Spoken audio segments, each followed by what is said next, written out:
Reels वाली बहू। प्रज्ञा को रील्स बनाने का बड़ा ही क्रेज है और वो दिन भर रील्स बनाती रहती है। खाते पीते घूमते फिरते घर में कॉलेज में रील्स बनाने के कारण प्रज्ञा पूरे कॉलेज में हाईलाइटेड है। जहाँ उसके रील्स सभी को पसंद आते हैं, वहीं मनीषा चिंता में डूबी रहती है। एक रोज जब खाते हुए प्रज्ञा रील्स बना रही होती है, तब मनीषा कहती है, एक मिनट भी चैन नहीं है इस लड़की को। ये नहीं कि खाना तो आराम से खा ले, लेकिन नहीं, अरे थोड़ी देर रील्स नहीं बनाओगी तो आसमान नहीं टूट पड़ेगा। अरे मम्मी, इसी को तो कहते हैं डिटर्मिनेशन। तुम नहीं समझोगी ये सब। भगवान, इस लड़की को सद्बुद्धि दे। जहाँ देखो तब टेढ़ा बाका मुंह बनाती रहती है। मनीषा की बात का प्रज्ञा पर जरा भी असर नहीं होता और वो खाते खाते रील्स बनाती रहती है। दिन बीतने लगते हैं और देखते देखते प्रज्ञा का कॉलेज भी खत्म हो जाता है। आए दिन कोई ना कोई मनीषा को प्रज्ञा की शादी करवाने का सुझाव दे जाता है। सब ठीक ही कहते हैं, प्रज्ञा की शादी कर देनी चाहिए। अपने घर के काम काज में व्यस्त हो जाएगी तो खुद ही ये रील्स और नाच गाना बंद हो जाएगा। मनीषा और प्रेम प्रज्ञा के लिए एक अच्छा लड़का ढूंढने लगते हैं और तभी विकी का रिश्ता प्रज्ञा के लिए आता है, जिसने प्रज्ञा को उसकी रील्स देखकर पसंद कर लिया था। अगले दिन विकी अपने माता पिता के साथ प्रज्ञा के घर पहुंच जाता है और प्रज्ञा साड़ी पहने हाथों में चाय की ट्रे लिए उनके सामने आती है। जब विकी को पसंद है तो हमें भी बहू पसंद है। बहन जी, आप बारात की तैयारी कीजिए। एक बार लड़का लड़की अकेले में बात कर ले तो अच्छा रहेगा। हाँ हाँ, क्यों नहीं। मनीषा विकी को प्रज्ञा के कमरे में भेजती है, जहाँ प्रज्ञा पहले से ही रील्स बना रही होती है। तभी विकी कहता है, आ गए आपके साजन जी। हमारे साथ ये रील्स कंप्लीट करती तो और भी अच्छा रहता। अच्छा जी, अब आ ही गए हैं तो बना ही लेती हूँ आपके साथ। दोनों मिलकर रील्स बनाते हैं। जब वी मीट और तुरंत पोस्ट भी कर देते हैं। फिर विकी कहता है, जब आप साड़ी में चाय लेकर आई तब मुझे लगा कि कहीं मैं गलत करवा तो नहीं आ गया। अब सही है। दोनों की शादी पक्की हो जाती है और शादी के दिन भी प्रज्ञा रील्स बनाने से चूकती नहीं। यहाँ तक कि बारात के समय भी नाचते हुए रील्स बनाती है। सभी लोग प्रज्ञा की तारीफ के फूल बांध देते हैं और प्रज्ञा नाचती गाती अपने ससुराल चली जाती है। सब कुछ अच्छा चल रहा होता है। प्रज्ञा यहाँ भी दिन भर हर चीज की रील्स बनाती रहती है।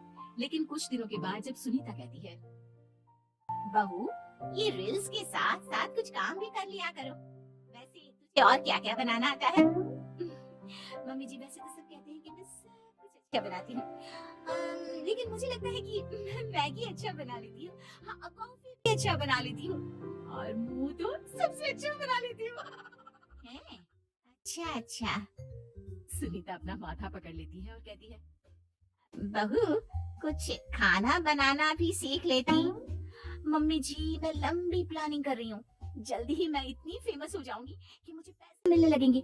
हम दोनों सास बहू राज करेंगे, राज नौकर काम करेंगे और लोगों की तो लाइन लगेगी हमसे मिलने के लिए। तेरा दिमाग खराब हो गया है क्या बहू? हंसी मजाक तक ठीक है, लेकिन इस तरह घर नहीं चलते। जितना जल्दी हो इस घर के तौर तरीकों को सीख लो। प्रज्ञा मुंह घुमाकर चली जाती है और तुरंत उसी वक्त एक रील बनाती है। ये देख सुनीता का गुस्सा 7वें आसमान पर चला जाता है और विकी के घर आती ही सुनीता उसे सब कुछ बताती है। विकी भी अब प्रज्ञा की इन हरकतों से परेशान हो जाता है। तुम टेंशन मत लो मम्मा, मैं देख लूंगा। विकी कमरे में जाता है तो देखता है कि प्रज्ञा रील्स बना रही है। विकी बड़े ही प्यार से प्रज्ञा से कहता है, प्रज्ञा, इन सब के लिए मैं तुम्हें मना नहीं कर रहा हूँ, लेकिन फिर भी हर वक्त तो ये अच्छा नहीं लगता ना। समझने की कोशिश करो, मुझे भी तुम्हारा थोड़ा वक्त चाहिए। मैं जब ऑफिस से आता हूँ तो मुझे समय देने की जगह इसी में लगे रहता है। तुम ज्यादा ही सोच रहे हो। तुम भी मेरे साथ रील्स बनाओ ना, तुम्हें भी बहुत अच्छा लगेगा। तुम्हें इज्जत से कोई बात समझ में नहीं आती क्या? दिमाग खराब हो गया है तुम्हारा इस चकाचौंध से। अगर तुमने अपना रवैया नहीं बदला तो मैं तुमसे दूर चला जाऊंगा। तुम ही रिश्ता लेकर आए थे, मुझे लड़कों की कमी नहीं थी और ना आज है। विकी दरवाजा पटक कर चला जाता है। धीरे धीरे विकी प्रज्ञा से दूर होता जाता है। एक रोज मनीषा प्रज्ञा के ससुराल उससे मिलने जाती है। तब सुनीता उससे कहती है, बहन जी, अब आई है तो कुछ दिन यहाँ रहकर जाइएगा, आप ही का घर है। हाँ मम्मी, बहुत दिन हो गए तुम्हारे साथ एक भी रील नहीं बनाई मैंने। प्रज्ञा तुरंत अपने फोन में रील्स ऑन कर लेती है। ये सब मुझसे नहीं होता। मेरा ये भूत अभी तक नहीं उतरा क्या? बहन जी, आप कुछ कहती नहीं क्या इसे? जब आप ही कुछ नहीं कर पाई तो मैं कर ही क्या सकती हूँ। सास तो वैसी ही बदनाम है। शाम को घर की लाइट चली जाती है और मनीषा प्रज्ञा से कहती है, मेरे घुटनों में बहुत दर्द हो रहा है, तू लाइट का कुछ इंतजाम करना बेटा। अच्छा कैंडल जला देती हूँ मम्मा। प्रज्ञा गाते हुए कैंडल जलाती है और खिड़की के पर्दे के पास रख देती है। मनीषा जिसे बहुत दर्द हो रहा है वो सो जाती है और प्रज्ञा हमेशा की तरह अपने रील्स में लग जाती है। उधर कैंडल की वजह से पर्दा आग पकड़ लेता है और मनीषा के कमरे में आग लग जाती है। बचाओ, कोई है, बचाओ। सभी भागते हैं और विकी कमरे की आग बुझाने में लग जाता है, लेकिन तब तक मनीषा आधी जल चुकी थी। मनीषा की हालत देख प्रज्ञा रोने लगती है। विकी मनीषा को तुरंत हॉस्पिटल ले जाता है और उसे एडमिट कराता है। विकी प्रज्ञा से कहता है, देख लिया ना, तुम्हारे इस नाच गाने की वजह से आज तुम्हारी माँ की जान जाते जाते रह गई। अब पता नहीं तुम और क्या चाहती हो। उधर डॉक्टर कहते हैं, इनकी हालत बहुत नाजुक है, आधे से ज्यादा जल चुकी है।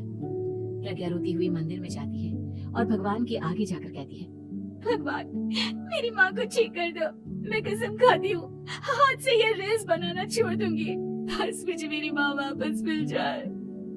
2 दिन बीत जाते हैं और मनीषा खतरे से बाहर आ जाती है। पेशेंट अब ठीक है, आप लोग उनसे मिल सकते हो। सब कोई मनीषा से मिलता है और प्रज्ञा सबके सामने अपना फोन तोड़ देती है। मुझे माफ कर दो मम्मा, मैंने तुम लोगों की बातों को नजरअंदाज किया। बेटा कोई भी चीज जरूरत से ज्यादा खराब है।